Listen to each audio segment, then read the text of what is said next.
Bonjour à toutes et à tous, bienvenue dans ce Community Talk. On reprend en spécial confinement puisque on est tous confinés de nouveau. On est chez nous, mais on n'est pas déconnectés. Et c'est pourquoi aujourd'hui j'ai le plaisir d'accueillir notre invitée du jour, Pauline Roux du Hub 612. Bonjour Pauline. Hello.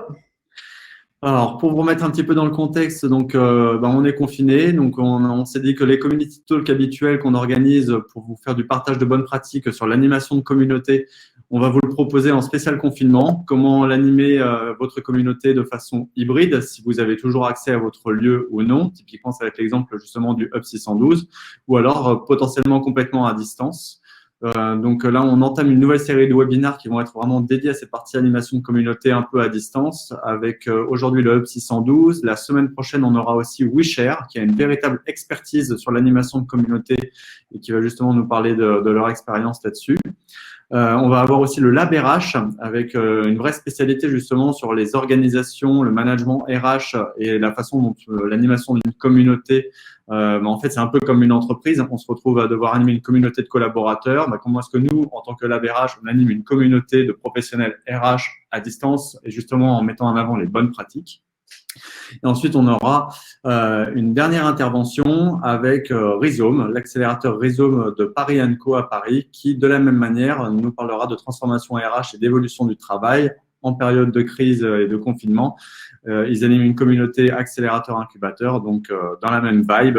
Ce sera aussi du partage d'expérience sur cette thématique d'animation de communauté à distance. Super Connecteur, donc c'est une app qui vous permet de faciliter aussi l'animation de votre communauté et de valoriser les interactions. Et dans une période actuellement où les communautés ne peuvent plus organiser d'événements, la valeur des interactions que vous apportez toute l'année, 365 jours par an, c'est très important. Et c'est pour ça qu'on est en plein lancement justement de notre solution. Les premières communautés embarquent la semaine prochaine. On est très heureux d'en compter près d'une dizaine qui vont embarquer sur les prochains jours. Donc, si vous-même, vous voulez en faire partie de cette aventure et rejoindre Super Connecteur pour offrir un annuaire des membres à vos membres, offrir une messagerie privée, un système de mise en relation ultra efficace pour faciliter l'entraide, avoir un vrai fil d'actualité pour faire vivre votre communauté interne, et enfin, avoir des groupes et des clubs internes que vous allez pouvoir continuer à animer tout en valorisant toutes les interactions que génère votre communauté. N'hésitez pas à nous contacter. Vous pourrez essayer gratuitement l'application jusqu'à la fin de l'année, ce qui vous permettra notamment pendant le confinement de créer du lien et de valoriser les liens au sein de votre communauté. Je n'en dis pas plus, je laisse la parole à Pauline, je vais la laisser se présenter. Elle a un très beau parcours et elle va pouvoir aussi nous expliquer du coup ce que fait le Hub 612. Pauline, je te laisse la parole et merci pour ta participation. Avec plaisir. Bonjour à toutes et à tous. Donc je suis Pauline.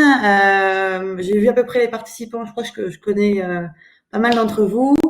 Donc du coup, je suis au Hub 612 depuis 2 ans. Je m'occupe de la partie stratégie de marque au sens large, ce qui englobe en fait tout ce qui va être création de contenu au service du rayonnement de la marque Hub 612. Donc social media, partenariat, événementiel. Relations presse et contenu. Et puis j'ai également un rôle du coup de consultante pour les startups qu'on accompagne, qui peuvent comme ça me solliciter ponctuellement pour leurs enjeux de communication. Donc elles me sonnent comme ça et moi j'arrive tout sourire. Voilà, le Hub 612. Donc on est l'incubateur accélérateur, c'est ce qu'on disait avant, mais ces termes nous semblaient un petit peu désuets ou décalés ou pas assez englobants. Donc maintenant on dit hub d'accompagnement de start-up tech qui est effectivement relié à la Caisse d'épargne Rhône-Alpes. Donc aujourd'hui on accompagne 48 entreprises dont 11 alumni. Donc on appelle alumni des entreprises qui ne sont plus aujourd'hui hébergées chez nous, mais qu'on continue à suivre. On en parlera après justement dans la partie animation de communauté et fédération, appartenance. Les entrepreneurs qu'on accompagne, ils sont sur trois principales thématiques: FinTech, forcément, et InsurTech, du fait de notre lien avec la Caisse d'épargne Rhône-Alpes, notre lien initial, et transformation numérique, aussi appelé service B2B. On accompagne actuellement que des entrepreneurs qui sont en région Aura, donc, et également en Suisse. La Suisse, car la Banque du Léman étant une filiale de la Caisse d'épargne Rhône-Alpes, on dérive jusqu'à cette frontière, tout le sillon alpin en fait. Et on a une vraie volonté qui a été en fait un peu poussée par la situation actuelle. On s'est rendu compte qu'on était amené à faire de l'accompagnement à distance, comme nous tous, et que ça marchait bien. Et du coup, on s'est dit pourquoi se limiter à accompagner des personnes en région Auvergne-Rhône-Alpes. Donc, de plus, dans les semaines et les mois à venir, on veut vraiment mettre ça en place et élargir géographiquement notre sourcing pour accompagner plus de fintech ou de boîtes transfo numériques, tout en resserrant aussi notre degré de sélectivité. Est-ce que tu peux nous représenter un petit peu comment est né le Hub 612? Ouais, alors, Pourquoi le Hub 612? À quelle mission cette communauté répond d'une certaine manière, mais aussi du coup la structure d'accompagnement, quelle est sa vocation à l'origine? ouais. Alors, ça a été créé effectivement par Stéphanie P, sous l'initiative de Stéphanie P il y a 3 ans. 3 ans et demi, qui voulait en fait, en tant que présidente de la Caisse d'épargne Rhône-Alpes, avoir ses ennemis proches d'elle, comme on dit, et pouvoir avoir vraiment un outil de veille de toutes les solutions fintech pour après les intégrer au sein de la banque et en bénéficier dans une logique de modernisation et de disruption des services bancaires et financiers. Et puis très vite, on s'est rendu compte en fait que les solutions fintech n'étaient pas les seules intéressantes pour un grand groupe à analyser, mais que toute la verticale, en fait, que ce soit tous les services transversaux d'un grand groupe, donc la compta, le commerce, la com interne, le droit, le juridique, étaient toutes amenées à être un petit peu bouleversées. Et donc, c'était pas déconnant d'avoir justement d'autres solutions comme ça, digitales, qu'on puisse avoir près de soi pour les comprendre, s'en inspirer et les intégrer à la banque. Okay. Et donc, quelle est la mission aujourd'hui du Hub 612 vis-à-vis de sa communauté? Quel service, quelle valeur ajoutée vous apportez à vos membres pour faire en sorte de les engager et de générer de la satisfaction en fait vis-à-vis d'eux? Alors, nous, notre objectif principal, hein, il est unique, il est très simple, c'est que les entreprises qu'on accompagne courent cheveux au vent vers le succès, vers la réussite. Donc, on a trois principaux métiers.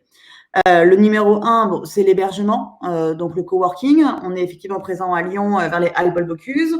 On est également présent chez Hachette, dont on est très proche. C'est aussi un axe important dont on parlera après, la partie interconnexion bienveillante avec tous les membres de l'écosystème, ouverture. On est également présent à Grenoble et on est également présent à Paris avec un partenariat avec La Place au Palais Brognard. Mais bon, à la limite, l'hébergement, le coworking, c'est le degré zéro. Tout le monde peut faire un lieu sympa avec des murs bleus, jaunes, rouges et un baby-foot. La vraie valeur ajoutée, comme tu disais, c'est vraiment sur les deux autres steps. L'accompagnement, donc tout ce qui va être consulting, coaching, mise en relation avec notre réseau, constitution et animation de board, accompagnement en distanciel depuis quelques temps. Et le troisième degré, c'est l'investissement en ultra-amorçage. Via notre véhicule d'investissement qui s'appelle le Hub 612 Participation, qui nous permet d'investir uniquement dans les boîtes qu'on accompagne, mais pas dans toutes.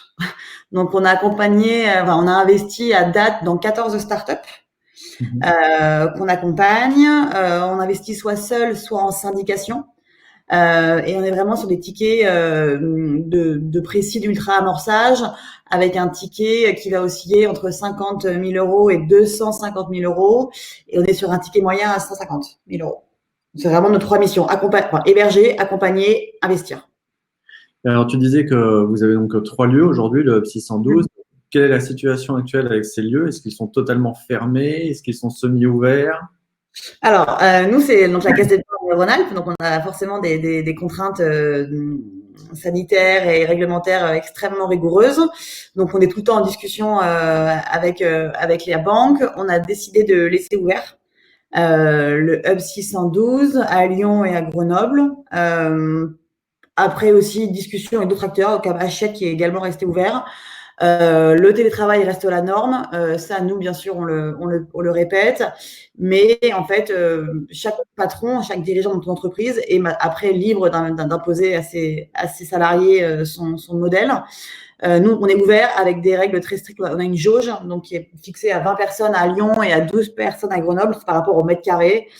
Et on a refait toute une communication là hier sur les règles à respecter si on vient. Il y a un doodle sur lequel on doit s'inscrire pour nous pouvoir monitorer le nombre d'inscrits, pour s'assurer que tout ça rentre bien dans les clous, etc. Donc, on est ouvert, mais bon. Et l'équipe tourne, il y a une personne de l'équipe par jour qui est présente. Okay.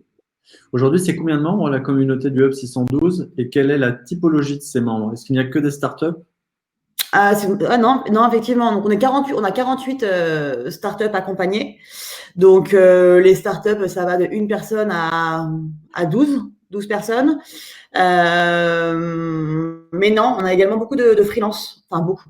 On accompagne également des freelances, mais là, c'est plus sur du contrat d'hébergement uniquement. Donc, on a Morgane qui est graphiste, on va avoir Guillaume qui est tech, dev. Mais majoritairement, c'est quand même des startups.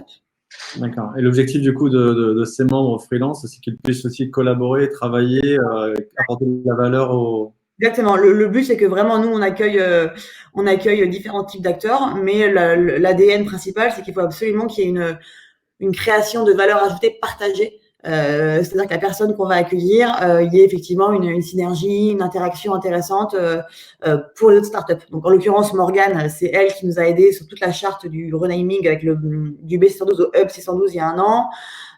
Guillaume nous accompagne également sur d'autres sujets de tech en interne. Voilà, c'est effectivement le contrat de base. Ok. Et pour quelles raisons aujourd'hui les membres rejoignent votre communauté? Pourquoi vous et pas ailleurs?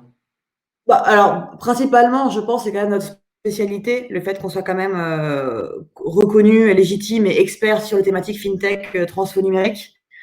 Après, j'ai notre réseau. On prône vraiment une ouverture et une mise en relation qui est pour nous la base, comme tu disais en intro, Damien. Pour nous, les mises en relation, c'est vraiment la base de toute notre valeur ajoutée. On n'a aucunement prétention à dire que dans l'équipe, on n'est que 5. Donc, il y a Cédric, le directeur, Sylvain, le directeur adjoint, Clément qui nous a rejoint récemment sur la partie analyse VC, et puis moi, avec Caroline qui m'accompagne en alternance sur la communication. Donc, on n'a aucunement prétention à dire qu'on est absolument blindé en compétences et qu'on pourra répondre à toutes les questions. Par contre, on a une certitude, c'est qu'on a les bonnes connexions, on a les bons réseaux, on connaît les bonnes personnes et on sait reconnaître à quel moment il faut faire cette passerelle entre les différents acteurs. Donc, je dirais le réseau. Et après notre champ d'action, le réseau. Et après, je pense que la dimension familiale aussi est hyper importante. Et familiale, intimiste, on mise beaucoup sur l'humain. Et il faut venir au Hub 612 pour vraiment le sentir et le ressentir. Mais la plupart des personnes qui ont été accompagnées ou qui le sont encore aujourd'hui vous le diront. Il y a vraiment quelque chose de différent et c'est pour ça que c'est très dur pour nous aussi aujourd'hui de devoir tout digitaliser ou tout passer à distanciel parce qu'on perd forcément une partie de notre ADN et de notre âme, comme beaucoup de structures d'accompagnement, je pense. Le B612, historiquement, a été créé en quelle année? Ah là là, c'était en juin 2000. Je vais me faire taper sur les doigts. 3 ans et demi, donc juin 2017. Ok. Et alors, j'ai assisté un petit peu à distance au changement de naming, la stratégie de marque justement, et où tu as fait un super article sur Medium que j'ai bien pris le temps de lire à l'époque où tu l'avais lancé, justement sur toute cette réflexion de qu'est-ce qui vous a amené à passer de B612 à Hub 612 en à peine 2 ans, et pourquoi le changement de nom et avec un énorme focus justement sur l'aspect connexion. En fait, B612, le problème, c'est qu'on n'était pas assez identifié. On était une fois identifié comme un accélérateur, comme un incubateur, comme un investisseur, et on trouvait que le terme incubateur ou accélérateur était vraiment trop segmentant, trop réducteur. Donc, on voulait un terme beaucoup plus global. Et puis, en fait, on a aimé la notion de hub pour ce côté un petit peu prise de hauteur sur l'écosystème, vision plus haute et vraiment le côté aussi, interconnexion comme ça entre tous les acteurs et se dire que la vraie valeur ajoutée d'une communauté et d'un accompagnateur, c'était la mise en relation. Et puis, en fait, après, on a pas mal rigolé. Quand vous ajoutez il y avait B612 et si vous mettiez devant le HU pour faire hub, il y avait encore nos racines, B612 qui était présente. Le hub était également mis en avant. Et si vous dissociez hub de B612, il restait le HU de human, pour le côté human-centric. Donc, du coup, tout est parti de cette notion-là. D'accord, super intéressant.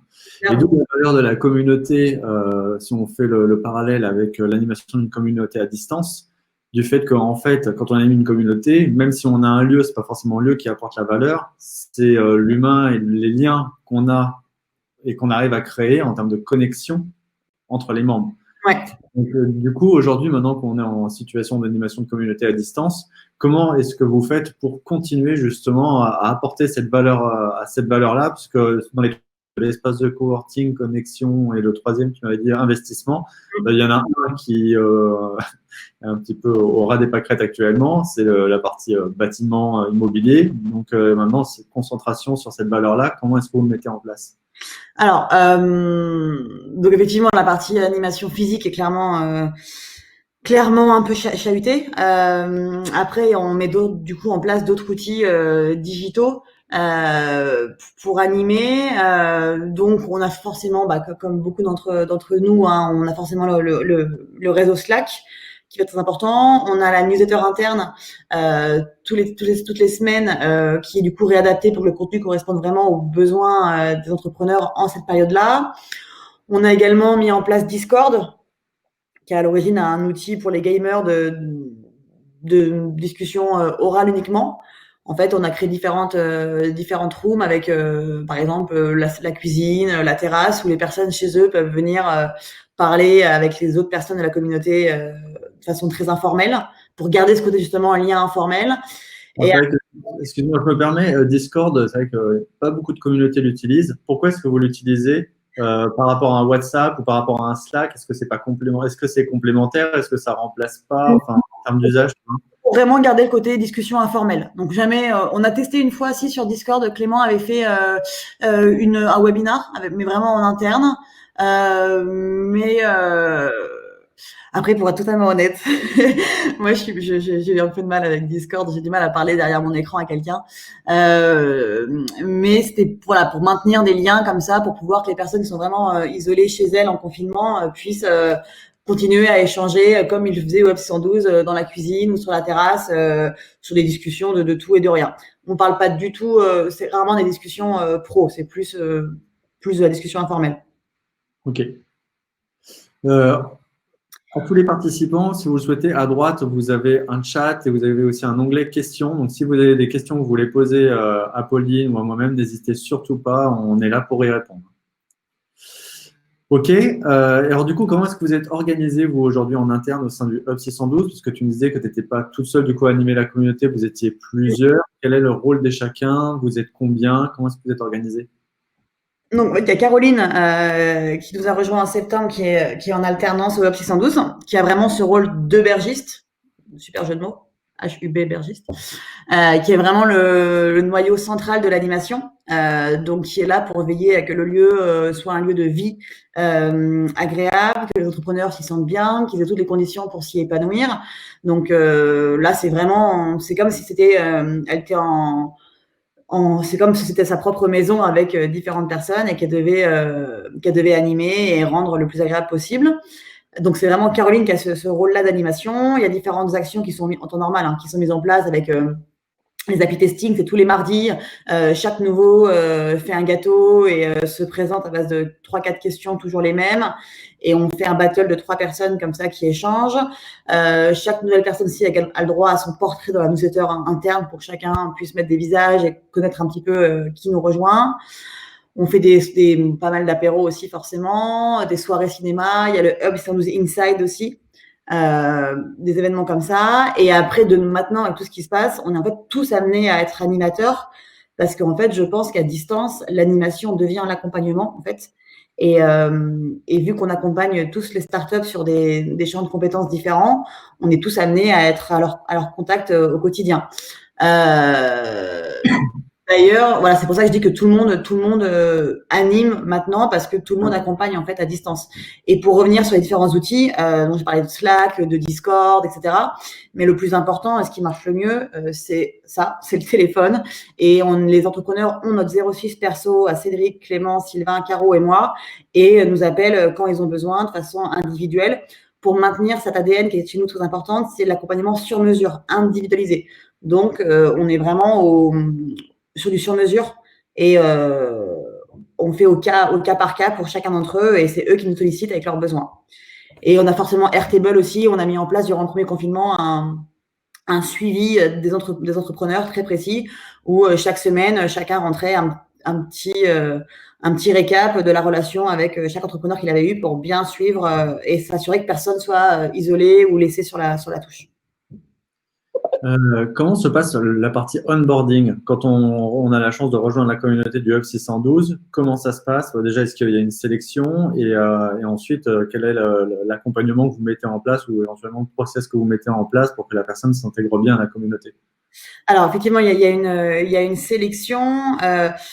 En fait, lorsqu'on reçoit le pitch ou la demande de candidature d'une entreprise, elle est regardée en interne. On rencontre forcément le porteur de projet ou l'entrepreneur.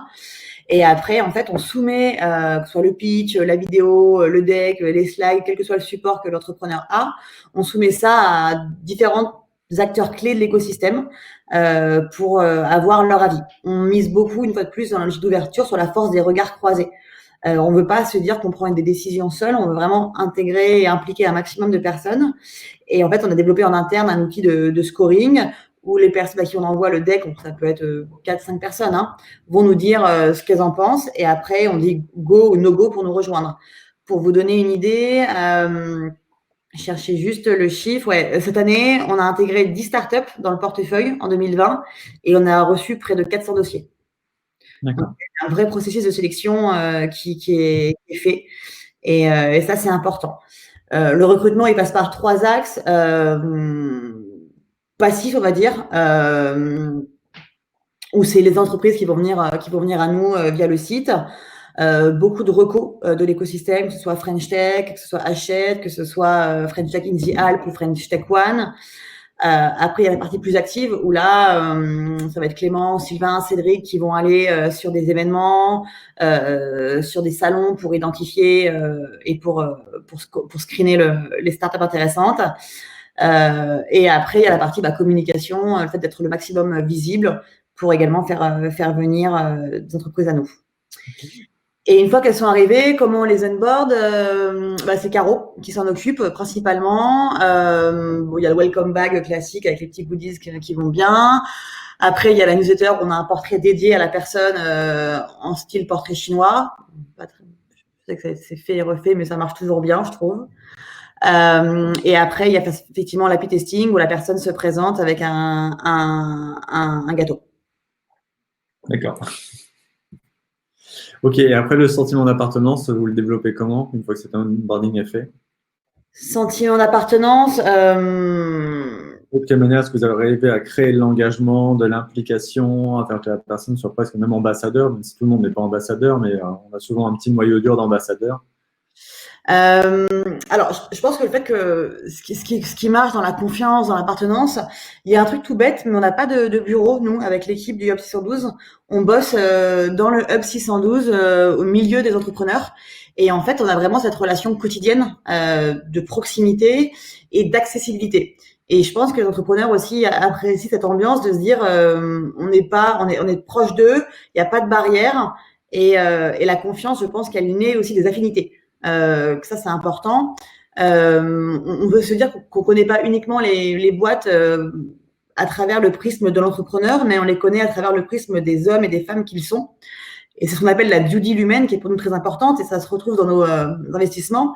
On veut pas, quand on investit dans une entreprise, se faire, entre guillemets, pailleter la tête avec un pitch d'1 quart d'heure où l'entrepreneur vous donne des chiffres, tout ce qu'il veut pour rendre la mariée la plus jolie possible et investir sans connaître les personnes. La due deal humaine, pour nous, est très importante dans la mesure où on vit avec eux au quotidien. On voit comment ils vont réagir à une bonne nouvelle, à une mauvaise nouvelle, comment ils vont se comporter en équipe, comment ils vont se comporter face à un investisseur, face à un journaliste. On les connaît vraiment comme on les connaît humainement.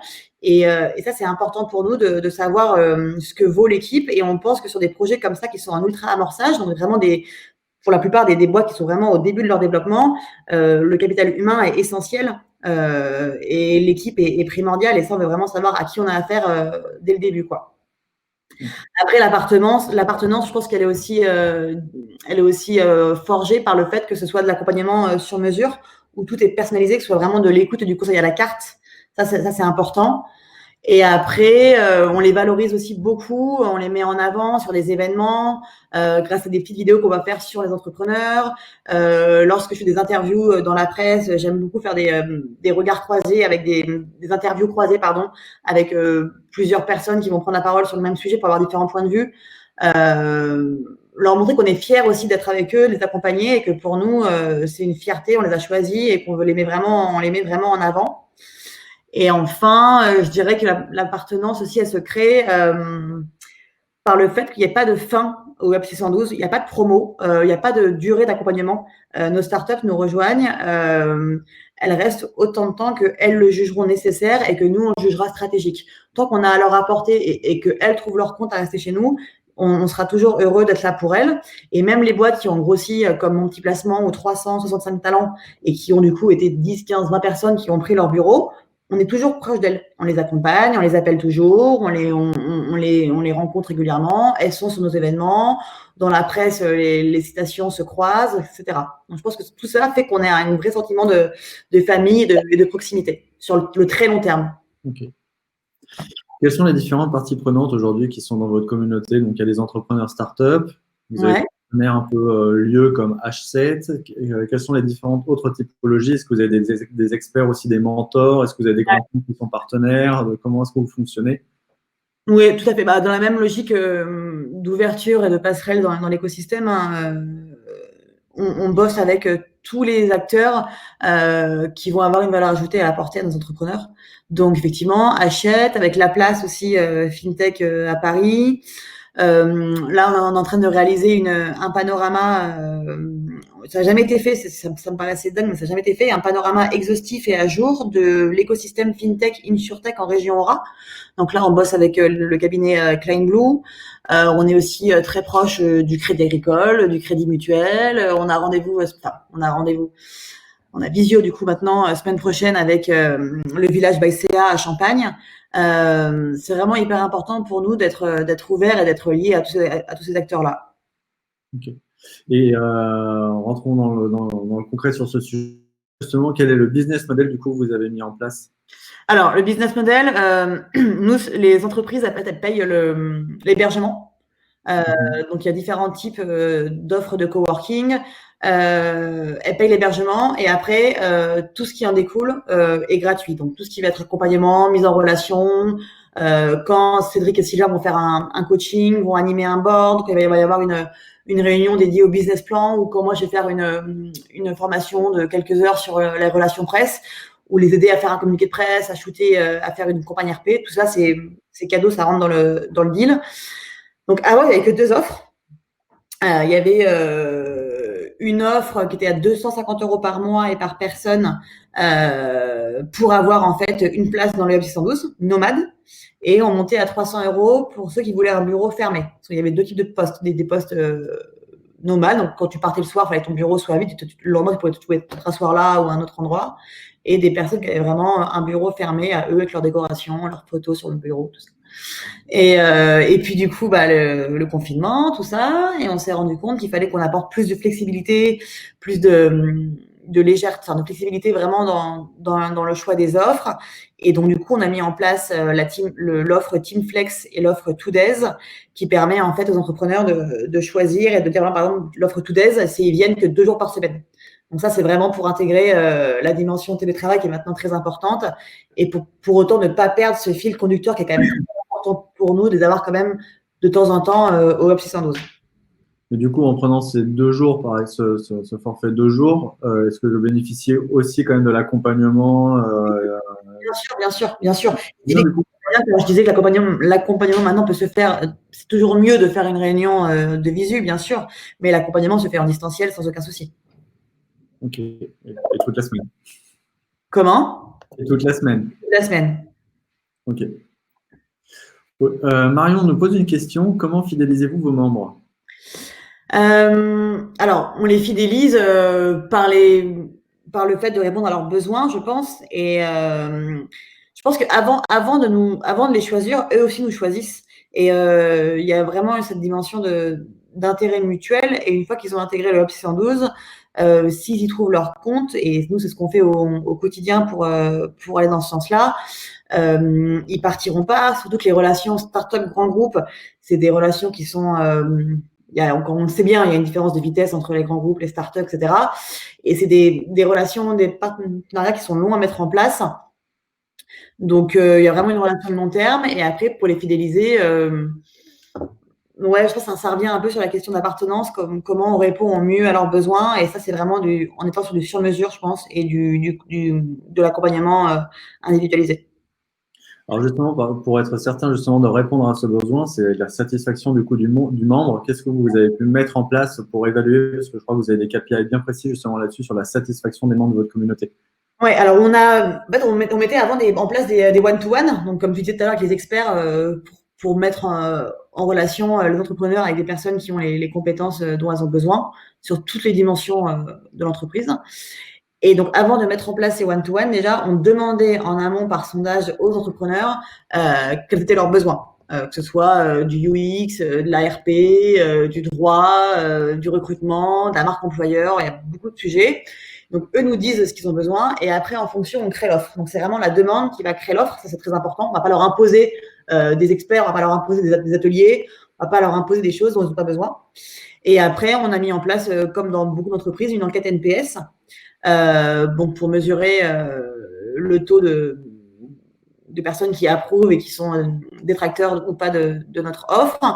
On l'a mis en place en 2019. C'est Clément qui a mis ça en place. Et là, on va la réitérer cette année. Ça, c'était hyper important pour nous. Et à chaque fois, on faisait bien le NPS pour l'hébergement, pour l'accompagnement et pour l'investissement, pour vraiment dissocier nos marges d'amélioration sur les 3 métiers qu'on fait. Et après, je pense que le plus authentique, malgré tout, reste les discussions one-to-one pour nous dire ce qui va pas. Et pour le coup, ils sont pas du tout timides là-dessus et ils savent très bien dire ce qui va et ce qui va pas. Ils aiment bien râler aussi. Okay. Et par rapport à pour en venir à la partie connexion, comment est-ce que vous évaluez d'une manière ou d'une autre la satisfaction des mises en relation justement que vous faites au quotidien, puisque la partie connexion est le gros de la valeur, parce que sur la partie accompagnement, peut-être contenu, c'est peut-être plus facile justement d'évaluer cette valeur-là. Comment vous faites pour toutes les connexions, écosystèmes, etc., que vous mettez en place pour les évaluer? Il ne faudrait pas une application pour ça? Tu crois pas, David? Encore. Non, les mises en relation, comment on les évalue? C'est du suivi sur le long terme. Notamment, je donne un exemple là, de Recall qu'on a mis en relation avec la Caisse d'épargne Rhône-Alpes pour améliorer le NPS justement de la Caisse d'épargne Rhône-Alpes. C'est des mises en relation qui sont longues et puis du coup on est là, on suit, mais on n'a pas effectivement de KPI précis pour mesurer si telle ou telle mise en relation a marché, combien par mois j'en ai fait, etc. Mais ça, on en parlait ensemble, c'est très franco-français de ne pas valoriser ça, les mises en relation. Hein. Et même d'un point de vue plus perso, plus privé, je le ressens. Aujourd'hui, on met en relation parfois sur des connexions qui peuvent rapporter parfois des gros contrats et c'est pas du tout valorisé plus que ça. Ouais.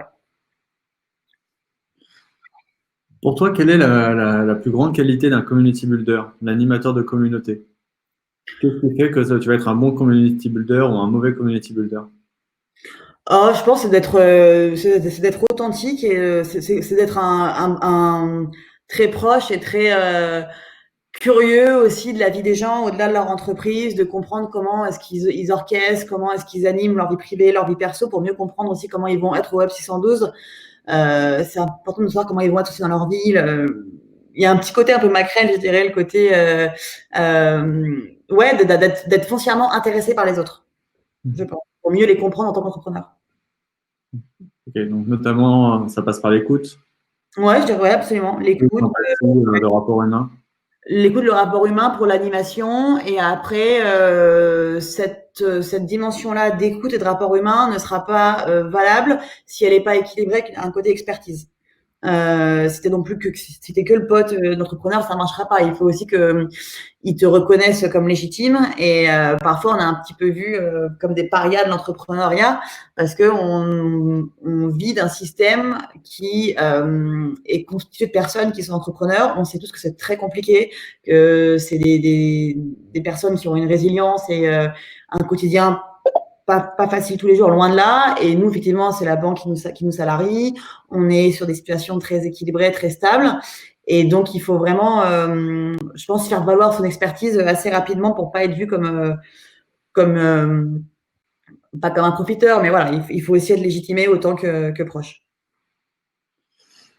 Rojo nous demande: bonjour, comment favorisez-vous aujourd'hui les échanges et l'engagement des entrepreneurs durant une visio, notamment les ateliers et les webinars? C'est vrai qu'on se retrouve souvent dans des ateliers et des webinars où en fait tout le monde est caché derrière.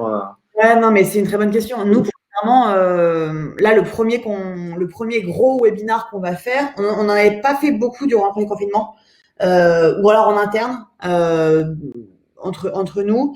Là, il y a le FinTech Tour mardi, qui était censé être chez Hachette, qui était un gros événement avec 200 personnes dans la salle.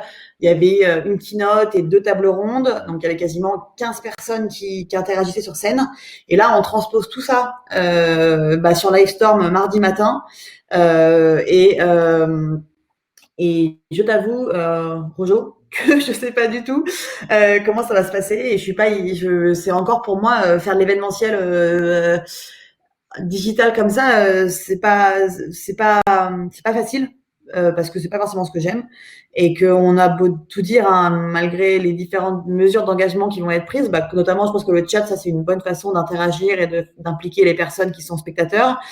Il y a un vrai taf à faire encore pour rendre l'événement digital aussi intéressant qu'un événement réel, quoi.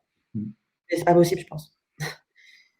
Eric nous demande: l'aspect communautaire du hub, c'est vraiment un must-have ou c'est simplement un nice-to-have?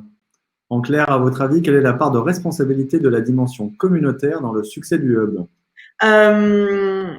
Je dirais que la communauté, c'est important, mais je sais qu'on a aussi une vraie progression à faire sur les interactions entre startups. Nous, on fait beaucoup de taf pour être de nous à eux et de eux à nous. Et je pense que le Graal, pour passer du must-have, du nice-to-have au must-have, c'est d'arriver à faire des vraies relations entre startups. On a quelques boîtes, notamment sur la partie RH, qui se sont échangées leur dev, leur alternant, com, etc. Beaucoup de CV qui tournent aussi en interne, mais parfois, sur des discussions, je me rends compte que Xavier de telle boîte, c'est pas qui est telle autre personne, quoi. Alors que pour moi, ça me paraît évident. Et je pense qu'il y a encore un vrai boulot de créer des passerelles entre startups. Et là, c'est très compliqué déjà en temps normal. Donc là, avec le confinement, etc., c'est un vrai enjeu, c'est un vrai challenge, je pense. Extrêmement intéressant. Et sujet de base, c'est vrai qu'on l'a souvent quand on peut animer sa communauté en physique, mais quels étaient historiquement les rituels communautaires que vous aviez au sein du hub, en physique notamment, avec tout ce qui est rituel événementiel ou rituel de communication? Et ensuite, comment vous avez fait éventuellement pour transposer ces différents rituels en digital? Il y a des choses qui n'ont pas bougé, hein. La newsletter interne, le Slack, ça bouge pas. Nous, on a forcément le groupe WhatsApp entre membres de l'équipe. On avait aussi un atelier potager qui marchait très bien sur la terrasse du hub avec Géraldine, une nana qui a tout plaqué pour faire du potager et dans des entreprises et qui marche très bien. On faisait des repas aussi, on faisait à manger à partir des productions du potager, les soirées ciné, et je vais dire un truc tout con, mais je le dis à chaque fois, mais c'était les apéros informels qui s'improvisaient sur le bar du Hub 612 le soir. Et il n'y a rien de tel qu'un événement improvisé comme ça, ou beaucoup aussi de pots de départ, notamment quand Andrea, l'ancienne alternante, est partie. On a réussi à faire un événement sympa, mais je pense que il y a rien de mieux pour échanger qu'un bon verre de vin, quoi. Donc, beaucoup de spontanéité, de convivialité.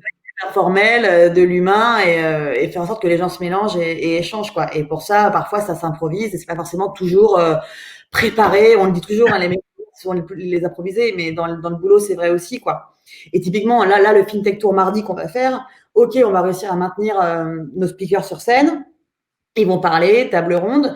Mais moi, quand je vais à un événement, OK, c'est pour écouter les speakers, mais c'est pour aussi après aller capter 3-4 targets que j'ai remarqués pour leur parler. Comment tu fais parler sur une visio 200 personnes? Genre, est-ce que Marion Puertas va parler avec Rojo ou avec Eric? Non. Et ça, tu pourras jamais le remplacer sur une visio.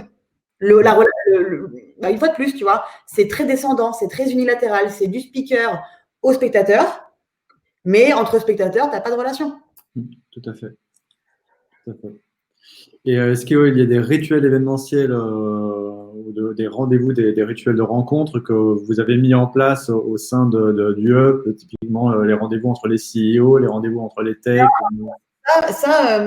On en a parlé parce que j'étais récemment invitée là, à Paris à la place avec tous les acteurs fintech de la France. Donc, tu avais la plateforme 58, tu avais à Nantes, Insure, j'ai perdu le nom exact, voilà, tu avais une dizaine d'acteurs et il y avait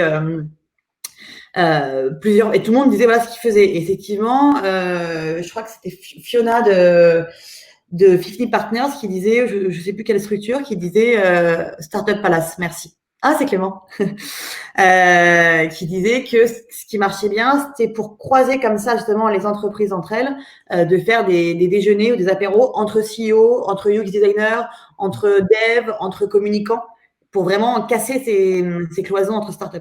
Mais on l'a pas fait, ce serait bien qu'on le fasse ça. Joséphine nous demande, est-ce que les moments conviviaux spontanés sont initiés par les startups ou par l'équipe du Hub et où, j'imagine, quelle est la part d'autonomie de votre communauté dans son animation? Alors, les deux, mon capitaine. Les startups sont comme chez elles le savent très bien, au point qu'elles vont pas jeter le verre après. Non, mais les startups sont souvent à l'initiative des apéros. Souvent les anciens, en fait, qui sont là depuis 2, 3, 4 ans. Je pense notamment à Sweetly, par exemple, où maintenant ils sont quasiment 15-20. Donc, les quelques jours où ils étaient tous ensemble au Web 112, ça partait forcément le soir. Et du coup, les nouvelles se greffaient et disaient « Ah, putain, mais c'est cool ». Et ça, c'est vraiment une transmission qui doit se faire de start-up en start-up. C'est un héritage. Mais le fait qu'elles sont chez elles, quoi. Le Web 112, c'est vraiment leur seconde maison. Elles le vivent comme ça. Et elles se sont absolument libres de faire ce qu'elles veulent au lieu, tant que le lieu est propre et rangé à minuit et qu'il n'y a pas de trace de leur passage. Et après, nous, on initie pas mal de choses sur ce moment conviviaux, notamment avec le Hub 112 Inside, où c'est une fois tous les 2 mois, où il y a 4 entrepreneurs qui parlent sur 4 minutes. Ma plus grande peur, mon plus grand espoir, une photo, un chiffre, une anecdote. Et après, nous, on offre l'apéro et on s'occupe de tout pour l'après. Et c'est vrai que ça marche très bien. Mais la partie autonomie est très importante pour nous. Il faut vraiment qu'elles se sentent chez elles et qu'elles animent le lieu comme elles animeraient leur propre salon. C'est ce qui marche. C'est qu'on leur impose rien non plus. Super intéressant. Ok. Si vous avez d'autres questions, n'hésitez pas, c'est le moment. On va arriver à la fin de notre webinar. Un mot de la fin, Pauline, qu'est-ce qu'on peut te souhaiter là, pour la suite, pendant le confinement de FinTech Tour? Non, moi, juste la fin, il y a rien d'autre. On va faire en sorte de pas de continuer à faire des événements et d'être connecté, mais ça va pas être simple. Ouais. Merci beaucoup. Je demande, et qu'en est-il de votre équilibre perso-pro en termes d'implication auprès de votre communauté? Ça, c'est vrai que c'est une question qui se pose souvent. Alors, aussi pour information, pour ceux qui animent des communautés, il y a un groupe des Community Builders à Lyon que vous pouvez rejoindre. Il y a un Slack dédié, vous pouvez me demander si vous le souhaitez. Et dans ce Slack, régulièrement, il y a des rendez-vous entre Community Builders qui se posent beaucoup de questions, et notamment celle-ci était à l'ordre du jour de la dernière réunion sur l'équilibre pro-perso pour les Community Builders, qui sont à disposition et au service justement de leurs membres. Parce que moi, quand je suis arrivée au Hub 612, avant, j'étais dans une start-up lyonnaise chez DigiSchool, l'entreprise classique. Et déjà, Cédric, dans ses valeurs, le directeur du Hub 112, instaure vraiment une confiance et une liberté qui est incroyable et qui est vraiment un bonheur à vivre. Mais à tel point que du coup, le Hub 112, pour moi, n'est pas du tout un lieu de travail. J'y vais sans jamais me dire je vais au travail. Mais vraiment, hein, c'est un vrai plaisir d'y aller, ou parfois je bosse de chez moi, même hors confinement. On est totalement libre. C'est notre théorie sur laquelle notre thématique sur laquelle on est très, très, très positionné, c'est la partie Future of Work. C'est-à-dire qu'on est libre de travailler d'où on veut, quand on veut, à notre propre rythme. Et ce qui fait que parfois, le Hub 612, effectivement, devient un lieu de vie comme ça, son propre appartement. Et les relations avec l'entrepreneur sont effectivement parfois très prenantes, mais pas au sens négatif, hein, au sens très entière. La plupart des entrepreneurs sont devenus des amis, des vrais amis. Et c'est vrai que le pro-perso peut être impacté. Et pour le coup, moi, j'ai même fait des choix de vie d'un point de vue très intime, des choix de vie perso depuis que j'ai intégré le F112 qui m'ont fait prendre des sacrées décisions dans ma vie perso parce que ça correspond. En fait, je me rendais compte qu'il y avait un vrai décalage entre ce que je vivais au hub, à quel point j'étais épanouie, en confiance, bien, et d'un point de vue perso, j'étais pas aussi équilibrée. Et donc, c'est un vrai sujet, je pense qu'il mériterait carrément quasiment un événement. Voilà, on sera à la prochaine thématique. On fera un community talk spécifique sur ce sujet-là. Merci beaucoup, Pauline. C'était absolument passionnant. J'ai été convaincu que ça allait être très riche et ça l'a été. Merci à toutes et à tous d'avoir participé à ce community talk. Pour rappel, c'est le début d'une nouvelle série. Je vous remets le lien vers les prochains community talks auxquels vous pouvez vous inscrire, notamment avec WeShare la semaine prochaine, le Lab RH dans 2 semaines et Rhizome aussi dans 2 semaines. On en fera 2 sur la même semaine. Donc, n'hésitez pas à vous inscrire et à y participer. Voici le lien directement. Merci Pauline. Merci à tous. Merci à toutes et à tous. Je vous dis à très vite. Et n'hésitez pas aussi à nous contacter voilà, si vous voulez tester l'application Superconnector dans vos communautés dès la semaine prochaine et embarquer, faire partie des pionniers. Ce sera avec grand plaisir. Merci et à très vite.